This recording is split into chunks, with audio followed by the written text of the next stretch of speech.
Hi everyone, today we will talk about how to fix or how to solve TikTok sound removed.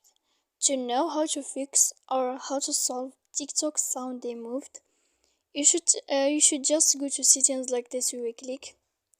After that, in this page, you will go to apps, default apps, app settings. When you will see this list, you will go down to find the application of TikTok and you will enter. Then in this page here, you will go to click first stop. When you will end this, you will enter to storage. After that, in this page, you will click clear cache.